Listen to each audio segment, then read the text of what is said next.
I'm Avi, and I'm interviewing my father, who works in finance. So the first topic I'm interviewing about is the financial crisis to 2008. So the first question I'd give would be, when the financial crisis occurred, how many years had you been working in the finance industry? Yeah, I had already been in the industry for 12 years. Okay. So how did the 2008 financial crisis affect your job? So I was running a big client service desk for hedge funds for a bank called Dresdner Bank. They were a German bank, and they actually failed during the 2008 financial crisis, and they were acquired by a company called Commerzbank, and they closed my division. I got a great severance thanks to the German unions, and then I took up another job as a consultant. But my job was gone. Like the banks had just failed. That's what happened. Mm-hmm. So were you fearful when you got laid off, or were you like kind of felt like fine because you got severance and stuff like that? Yeah, no, great question. So I was fearful because we just you were only 2 years old at that time, and we had a baby on the way, your sister, and so like it was all just happening, and you lose your job, so you kind of like freak out a little bit. The severance package was really good, and I found a job pretty quickly as a management consultant with a company called Capco, but it was very fearful, right? And it's not just me. People that we knew were losing their jobs.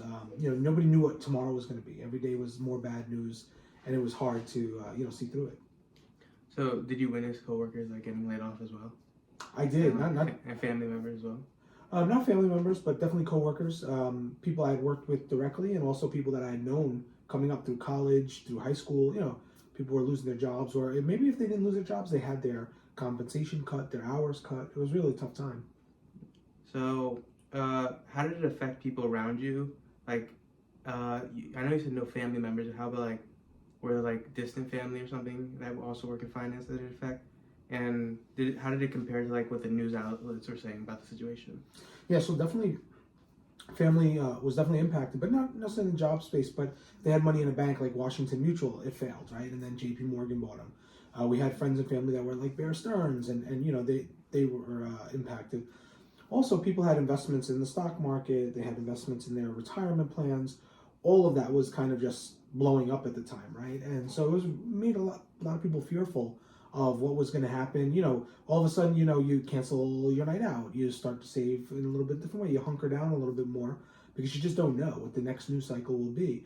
And that was really the first crisis where like the news cycle was becoming 24 hours. Like I think, I remember like 11:30 at night, you could still see like the headlines were pumping and people are talking about it. It was a global crisis, so the news cycle never stopped. There was never a break. It was never local, and I think we've never recovered from that. Everything is 24 hours now, but that's really when you started to see like the whole fear factor, right? Only bad news sells, and the news just kept that cycle going. Yeah, that's a good point, because in my other topic, the Rwanda massacres, it was in 1994, so there was very little internet, very little news outlets, 24 hours. That's a very good point. So the next question was, how did this affect your investments in the market? Yeah, so I was still young enough not to make any rash decisions. I had good mentors who said, look at America. We survived World War I, we survived World War II, the Great Depression. This could be bad, but you're also young and you will recover. And so I didn't do anything. I probably should have increased my investments, but I just kind of kept steady Eddie, and it worked really well for me. Mm-hmm. Do you have anything else you want to share about your experience during this time that we haven't touched on? I think, what it taught me was you see the news, you see all these headlines, and you just have to look past it, right? Life does go on. No matter what happens, life goes on, and you kind of stick with your plan, and I think it works out. Do you feel like the news was like news outlets were kind of making the situation seem worse than it was, or was it like that bad? Because like in your case, I'm pretty sure there's definitely people that were like you, but also people who had it worse. But like compared to like your situation in the news outlets, did they make it seem like much worse? I think they just poured gasoline on the fire. Banks don't just fail overnight. Look recently what happened in the last year, where banks like Silicon Valley Bank, and others failed. Same situation, right? The news, they tell the story and then they hype it up, and all of a sudden that becomes the headline. People start to panic and freak out, and it just goes that way. If a bank, all of a sudden, if somebody starts on the news saying there's no money in the bank and no liquidity, everybody runs from that bank. So I think the news outlets did not help in telling the story. I don't fault them for it either, because they're in a business, but they definitely didn't help the situation. All right. So I'm Avi. This is my second part of my presentation. It's about the Rwanda massacres, which is my main topic. So I'm still interviewing my father. So my first question would be, since I'm pretty sure you were in like high school or in school during the Rwanda massacres, which was in 1994, what do you remember about how you felt when you first learned about it? Like, did it really impact you, or was it like just something that was happening because it's not really happening in the U.S. that really like it doesn't affect U.S. citizens that much? Yeah, so I was only 14 at the time, and I had a paper route, so I was able to read the newspaper every day. We didn't have the internet, we didn't have everything we have today, so like getting news was not a 24-hour thing. And 1991 was a big Gulf War, right? So 94, there's this big event going on, nobody's talking about it, but it's in the newspaper. The newspapers are reporting it, but it's not like live streamed. You don't grasp the reality of what was happening at that time. But it starts to impact you because you're like, wow, what's going on in the world? We're in America. Why are we not doing more to help and stop and try to intervene? We just intervened in the Gulf War, right? Like, so you start to ask these questions, and kids start talking about it because it's like, did you hear? And it's not like the news where you can Google something. There was no internet at that time, right? So you weren't going to Google and fact check things. So it sort of piqued your interest, but also kind of caused you to say like, why is nobody talking about this? That's the way we viewed it. So. Did it affect anyone in your family or any of your friends? I'm not sure if it really did. Not us directly. I think people their conscience was you try to do good for people, and this was like happening in front of the world, and people were not stepping up. I think that's the impact. Do you know if there's any like protests going on, like about like that wanted to join the war, like more U.S. people join the war or something like that? Yeah, there was this concept, right? Especially after the first Gulf War of soldiers of fortune. Soldiers for hire. People could go there and fight. The government wasn't paying them, but they could join militias. And there were a lot of people that were starting to make noise in the UN in New York and protest, saying, "Hey, we should stop this, right? We shouldn't let these massacres go on. We should try to intervene." And they were putting pressure on the government slowly to do more. Yeah. So a big part was a big question I have is: do you feel any distrust with the UN Security Council as they did promise to send around like 5,000 troops, but they never ended up sending them? Yeah, I mean, if you look at the UN's history, going back to its founding, I mean, their intention is there. Its intention is to do good. Everybody has positive intent, but a lot of this, it's not in their backyard, right? They're reliant on other countries. The UN doesn't have an army or a police force. It's a group of politicians who represent countries. Really unfortunate that they didn't send well-trained, armed soldiers or peacekeepers to kind of keep the peace. Now, you can't force the peace, but, they could have probably had a much better impact. They could have created safe zones. And that kind of creates distrust, right? If you're not willing to step up and do the most basic minimum things, how can you trust them in more serious situations? All right. And lastly, do you have any feeling towards how like the president was like ignoring and kind of covering up the Rwanda massacres instead of helping? Yeah, the word cover up, is a hard word, but I think ignoring or not taking it serious is probably the right words. If you look at what happened, the U.S. could have intervened. I mean, the U.S. at that time had a massive army, right? More than 1 million active duty soldiers. They could have put arms embargoes. They could have done more to try to bring peace to the region, save a lot of lives, right? Over 800,000 people died, and that could have been prevented. So I think there's just this distrust with the government. And you saw it a few years later. It happened in '94 with Rwanda. It happened again in Yugoslavia a few years later. Like, everybody knew these things were happening, but they didn't take action. And, U.S. as kind of the democratic leader in the world could have done more and didn't. So away from distrust, but did you feel that the UN Council could be held to like a lower standard now, as they didn't help then, and like you might have felt like they wouldn't help in the future? Did you feel that? Yeah, absolutely. And I think people talked about it because by that time, we're teenagers, and the rumor mill spreads, and everyone's like, you have this big organization. Why are they doing anything?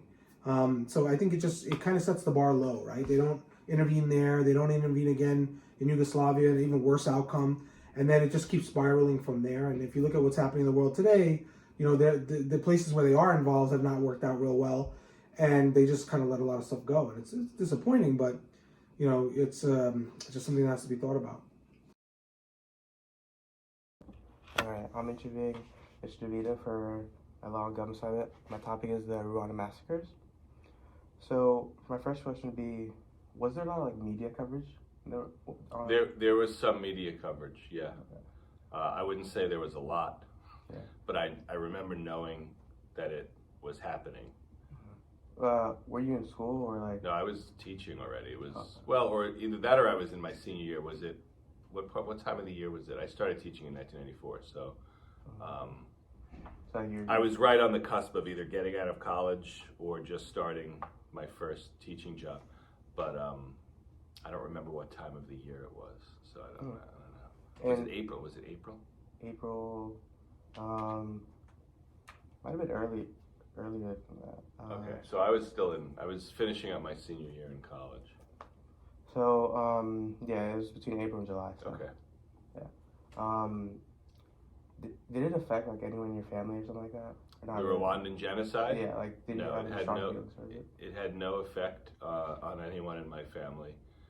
The only feelings I remember having, like I said, and I think a lot of people had these feelings, was that we didn't want to get involved in another African problem because of what had happened a year earlier in Somalia. So,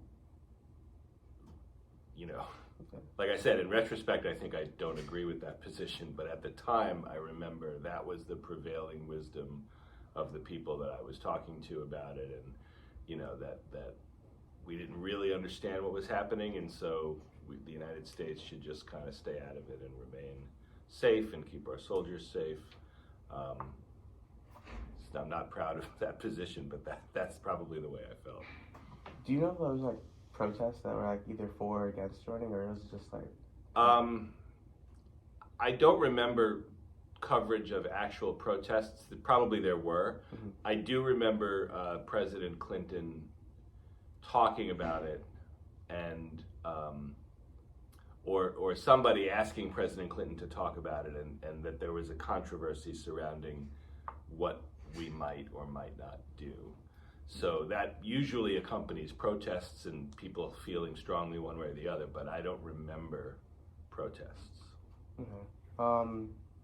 So did you feel any like distrust towards the UN Security Council when like they didn't send more troops to Rwanda, kind of just like abandoned it? No, not at the time. Like I said, I think at the time, probably I agreed with that position. Again, because of the context, because a year earlier we had the Black Hawk Down incident, and we were very leery of Africa, which, you know, even as I say that, I don't love saying it. But in retrospect, I definitely do, because I've learned a lot more about the incident since then.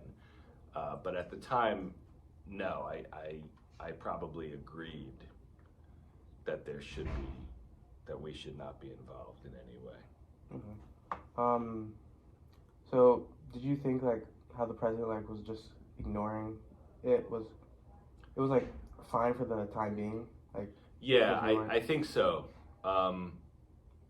You know, there were other things going on in the world too that were a little closer to home. There was the Europe, you know, the situation in Europe with the Bosnian Serbs who were being massacred too, and that I remember knowing a little bit more about and feeling a little bit more strongly about, which just tells you a little bit about, you know, ethnocentrism and you know, the attitudes. And again, not so proud, I don't think, of how I was thinking about it 30 years ago, but yeah, but I get that because like it didn't really affect us physically and stuff like that.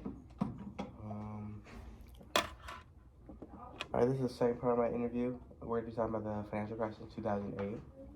So, in the financial crisis in 2008, how did you affect your like investments and stuff in your house property? Absolutely. I mean, we had just bought our house, and so immediately we were underwater, if you know what that term means. So in other words, for a while we owed more on the house than the house was worth. But I didn't worry about that because I knew I was going to live there for a long time, and I assumed that values were going to recover. So I was living, so yeah, it was okay. So it definitely caused a little bit of anxiety because I don't think anybody wants to owe more on something than it's worth. But that's no longer the case, so I'm fine. you know the investments. We have annuity, 403bs, whatever, and they plummeted because the market plummeted. But again, they recovered. We knew they were going to recover. I was young enough where it wasn't that worrisome. Yeah, Civil Liberation said that they were young enough, so it wasn't that as big of a deal. Yeah. So did it affect your job in any way, or like? No, I was working here. I was, we were fine. The education is relatively insulated from that sort of thing because it's a public service and it's got to happen. So, we weren't worried. I guess I remember there were some whispers in the community because there were people who were suffering in the community, your parents and that sort of thing. And I remember that there were some whispers that somehow the teachers should also feel some of that. Like maybe we were near a contract or something and we were renegotiating. I'm not exactly sure how all that played out, but it was never going to really affect us because, we're contracted employees and people need school, So you weren't really fearful that you'd be laid off, or like did you witness anyone? I was never fearful that I would be laid off. I don't think I knew anyone who had been, but most of my friends are teachers. So, They're pretty separate from the... Yeah, I mean, it's pretty secure. Right, cool. Anything else how you feel towards the 2008 financial crisis, like personally? No, I mean, it was sort of interesting. I think I learned a little bit more about how markets work and how debt works. But, yeah, it was mostly, for me, it was mostly theoretical. Did it affect your family anyway or not really? No, I mean, again, just in terms of investments.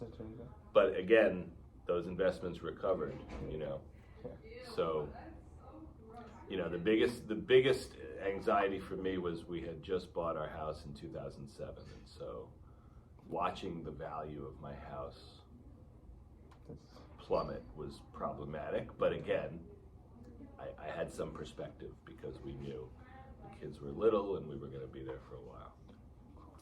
Thank you. Sure.